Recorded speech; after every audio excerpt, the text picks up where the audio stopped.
السلام علیکم۔ ایک شخص تھا جس نے اپنی زندگی میں کبھی بھی کسی غیر عورت کی طرف نظر اٹھا کر نہیں دیکھا تھا۔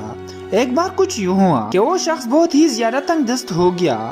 نوبت یہاں تک پہنچی کہ گھر میں فاقے شروع ہو گئے۔ اس شخص کی ایک جوان بیٹی بھی تھی۔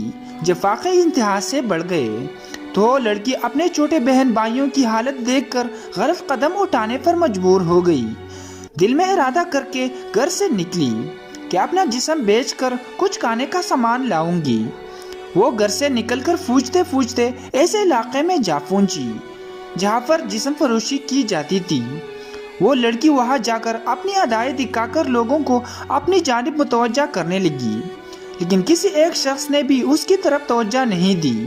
توجہ تو دور کی بات، کسی نے اس کی طرف نظر تک اٹھا کر نہیں دیکھا۔ لوگ آتے اور اس کی طرف نظر اٹھائے بنا گزر جاتے۔ خیر اسی طرح کڑے کڑے لڑکی کو شام ہو گئی۔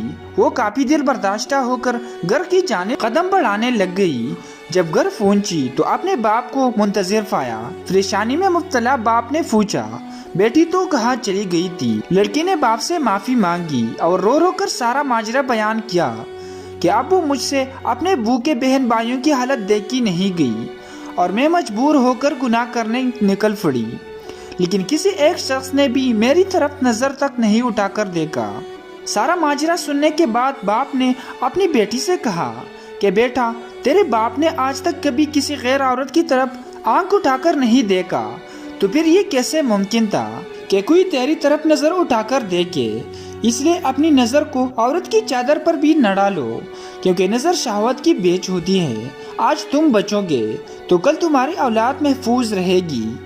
دوستو، ہمارے چینل کو سبسکرائب کریں اور ساتھ موجود گھنٹی کی علامت بھی دبا دیں تاکہ اس طرح سبق آموز کہانیاں آپ کو ہمیشہ ملتی رہے۔